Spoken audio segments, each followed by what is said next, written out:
Selamat pagi pemirsa, jumpa kembali bersama saya Syifa Aulia dalam Berita Kaltim hari ini. Sejumlah berita penting telah kami siapkan untuk Anda dan berikut diantaranya.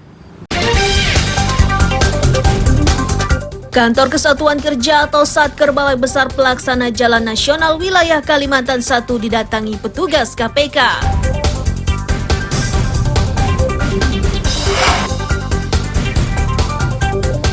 Dua SPBU di Balikpapan tidak diperbolehkan menjual BBM kepada kendaraan roda 4. Kondisi ini menimbulkan tanda tanya.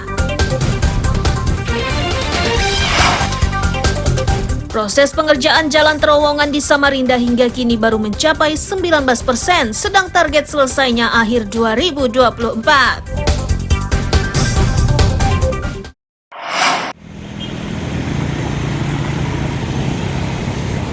Kantor Kesatuan Kerja atau Satker Balai Besar Pelaksana Jalan Nasional Wilayah 1 Kalimantan di Jalan Patimura, Mangkupala, Samarinda Seberang, Rabu sore didatangi KPK.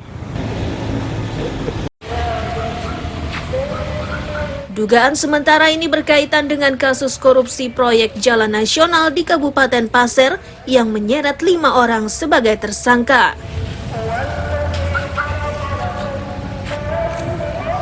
Seorang pegawai kantor Satker mengaku tidak mengetahui tujuan KPK. Ia juga tidak memberi penjelasan terkait kegiatan KPK di kantornya.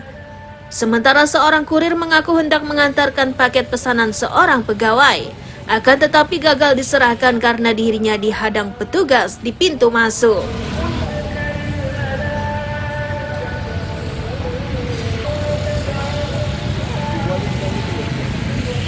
Bapak ngantar apa? Ya, ngantar apa? Ngantar apa rencananya? Aku jualan. Oh, jualan. Biasa masuk sini kan? Ada itu kan ada orang karena pesan kayak. Jadi nggak bisa masuk Pak ya? Ada berapa orang di dalam? Udah tahu di pintu aja langsung di stop. Oh gitu. Langsung di stop. Oh, berarti sempat buka? Di stop? Iya, di stop udah boleh masuk. Artinya aku cuma mau menyampaikan aja ada padukan kamu pesan buat anaknya. Oh, ada pesanan. Pesanan anaknya ya. Oke, siap. Makasih. Setiap hari Bapak di sini Pak ya? Sekarang Ada juga. ada yang Kantor apa Bapak? kayak kipas, speaker. Kipas gitu ya. Jualan itu ya. Oke. Sama-sama. Setelah 2 jam, sejumlah petugas KPK meninggalkan kantor tersebut dengan membawa beberapa mobil yang terparkir di halaman kantor. Iswanto melaporkan dari Samarinda.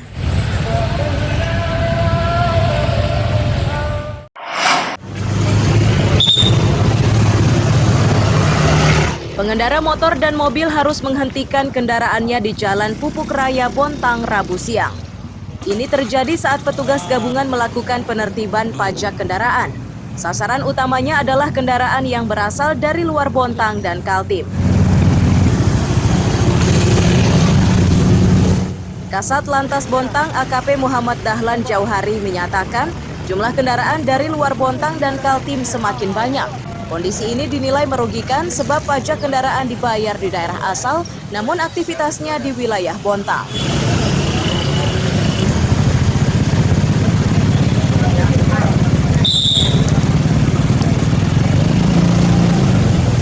Penertiban pajak, kami ulangi, penertiban pajak, bukan razia ya, tapi penertiban pajak kendaraan bermotor.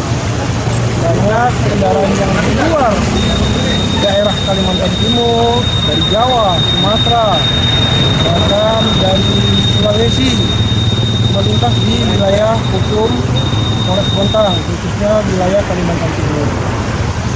Mereka membayar pajak beli kendaraannya di luar, bayar pajaknya di luar, tetapi mereka menggunakan fasilitas jalan, menggunakan fasilitas yang dibangun oleh pemerintah Bontang. Artinya mereka pun harus mengikuti aturan yang ada di Bontang.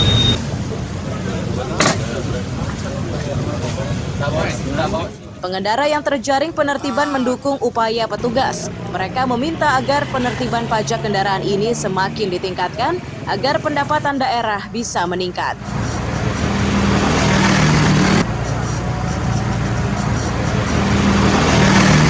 Bagus sih, jadi ada tilang sama samsat jadi langsung kebayar pajak, jadi warga taat pajak. Kalau saya kebetulan nyari samsat Pak, belum mati saya. Saya jadi tidak dirazia.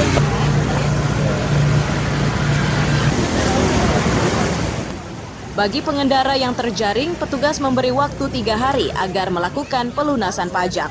Adi Sagaria melaporkan dari Bontang.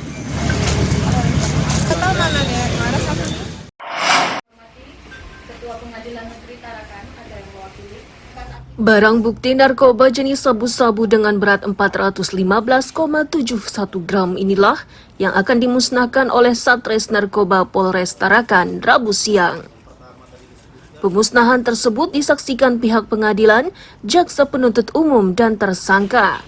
Pemusnahannya dilakukan dengan cara dilarutkan ke dalam air.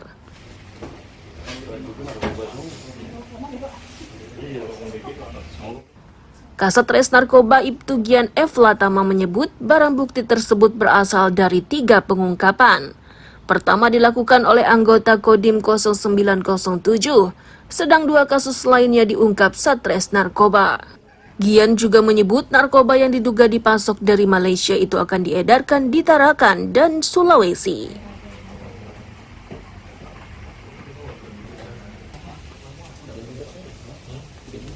Diamankan ke Kodim, kemudian menghubungi kami dari pihak Polres, kita koordinasi, akhirnya kita tahan di sini. Kemudian untuk barang itu sekitar 4 bungkus kemarin ya, dengan beratnya itu kurang lebih 4 balan lah. Kemudian yang kedua itu saudara S itu diamankan sama anggota opsional di pelabuhan. Jadi dia ini dari Sungai Nyamuk, kemudian ke sini, kemudian dia mau ke Sulawesi melalui kapal. Nah, kapal ini dia menggunakan kapal Bukit Siguntang, cuman harusnya berangkat maghrib, dia sudah ke pelabuhan dari pagi. Nah, kemudian kami mendapatkan informasi diamankanlah sama anggota opsional di sana. Kemudian yang ketiga itu saudara B itu diamankan juga sama anggota opsional itu di masjid, kalau nggak ada sekitaran masjid, dia sedang membawa barang.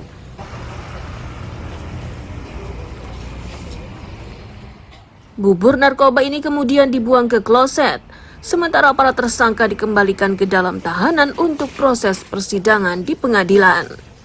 Mustafa melaporkan dari Tarakan, Kalimantan Utara.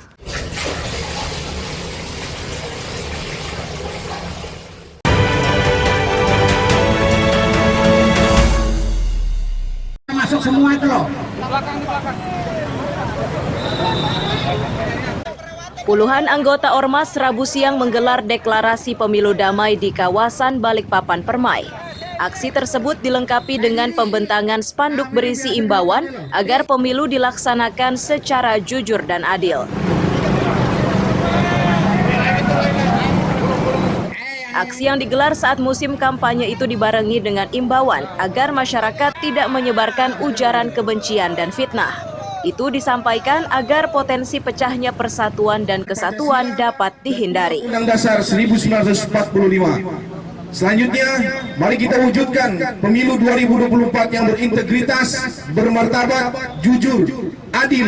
Kami mengajak kepada seluruh elemen masyarakat yang ada di Kalimantan Timur, khususnya yang berada di Kota Balikpapan, untuk bersama-sama menjaga kondusivitas dalam rangka pelaksanaan pemilu yang saat ini kita sudah masuk dalam tahapan kampanyenya. Ini kami mengajak kepada seluruh elemen masyarakat dan juga ormas daerah yang ada di Kalimantan Timur, khususnya di Balikpapan. Mari kita sama-sama kawal pemilu ini agar tetap kondusif dan damai, tidak ada gesekan-gesekan yang menyebabkan dan menimbulkan potensi-potensi konflik yang itu bisa berakibat jadinya perpecahan di wilayah Balikpapan dan Kalimantan Timur.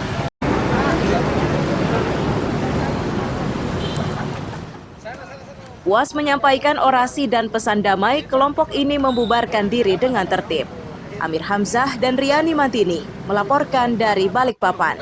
Ya, buka lagi.